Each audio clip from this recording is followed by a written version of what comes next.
Coach, it's your first year at being a DC, co-DC, but technically the DC. After being coaching not very long, like 3 years, I'm pretty sure it's your third or fourth year coaching. You real quick ascension to where you're at now. What have you learned the most this year being a coordinator?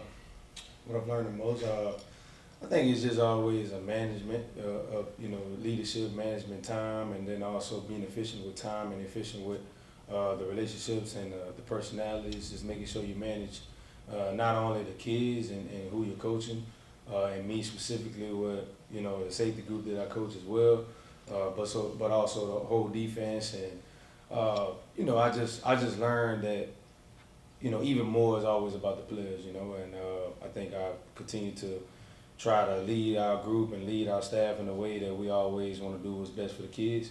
And in the end, that's what matters. So I think that's what I've learned the most this year, and just want to continue to lead in the right way. And I'm just thankful for the staff that we have to be able to help and relinquish in every which way. I think we leave our egos at the door, so it's been good to be on one accord with a staff that you love to come to work with each and every day and to get these kids in the best position possible. Averaging about 10 points less than last year. I think 22 points a game you guys are allowing. It was over 30 last season. Mm-hmm. It seems you guys blitz less. I don't know if that's personnel, like you're saying, with players. You have more D linemen. Do you think that's what's been more effective this year to getting more efficient with the opponent's scoring? Yeah, I guess y'all would have to kind of look at the stats of that and see if we blitzing less or more. But I would just say, like I said, I just think our kids are comfortable. They understand the defense.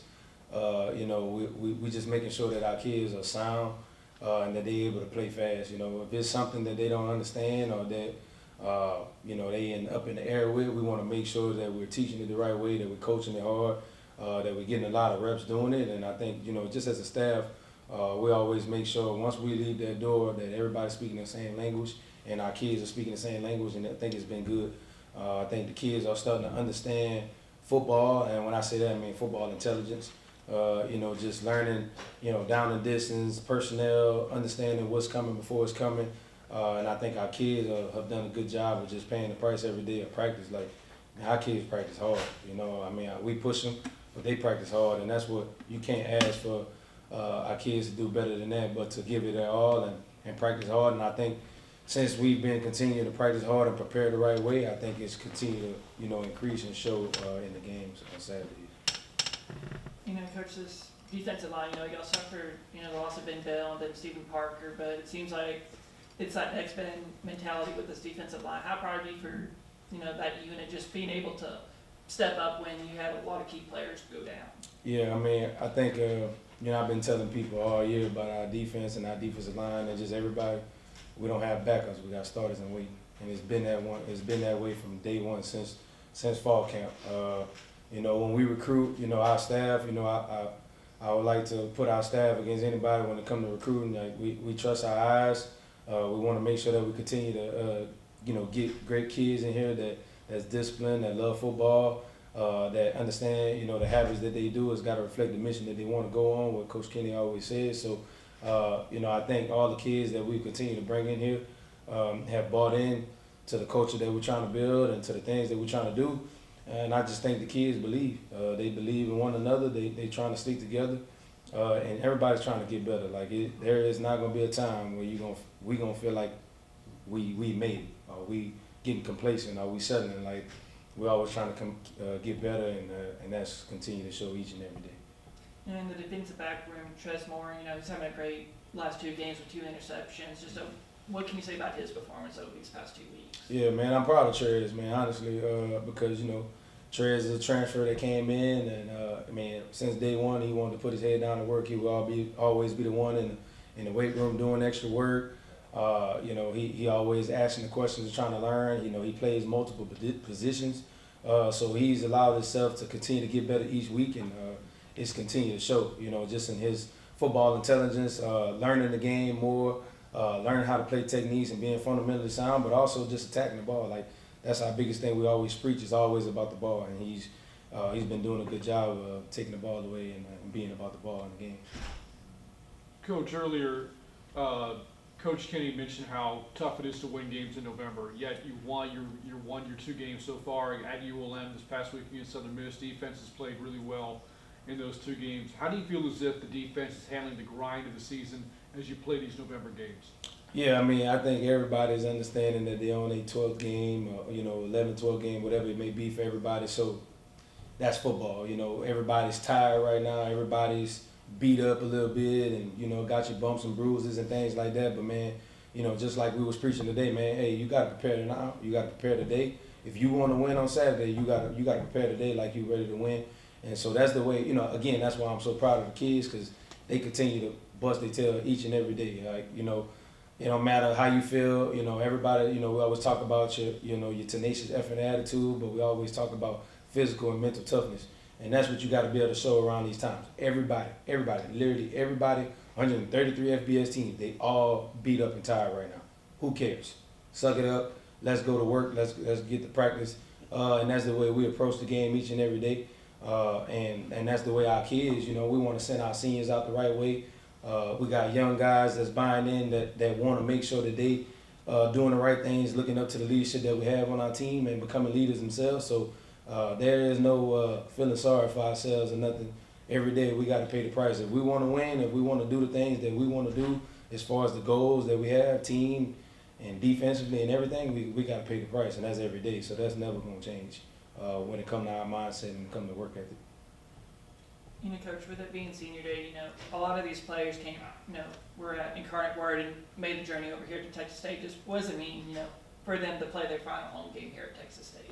Yeah, I mean, honestly, we had a defensive team meeting yesterday, and when we get into the game plan, getting into stuff, and I was talking about that actually, just relinquishing, how important it is for us to understand the relationships, because that's what you're gonna remember. You're gonna remember the relationships that you build in those seats. The people that, were with you through the thick and thin, the ups and downs that you face, and the people that was always with you, and the stuff that we faced. We faced some adversity this year. There's been a lot of, unknown things that y'all even know about that these kids go through every day.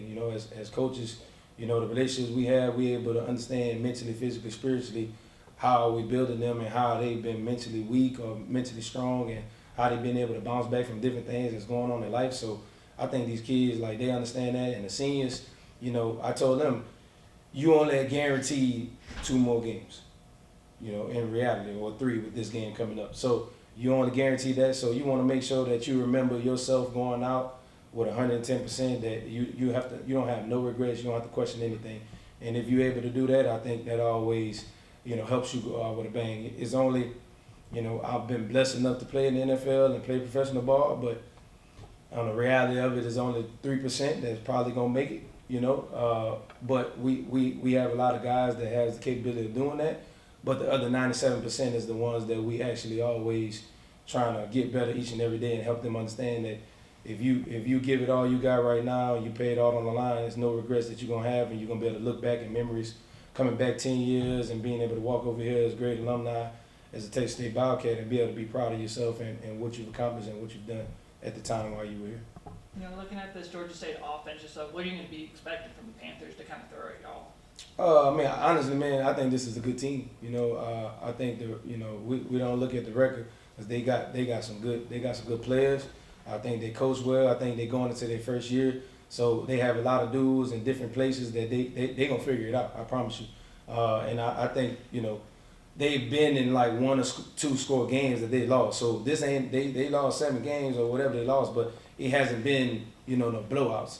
So this is games that, man, this team, they gonna come here, they can run the ball. They got 3 good backs, and the back number 25. I mean, he has a total of 800 yards total. I mean, leading the team when it comes to rushing and passing.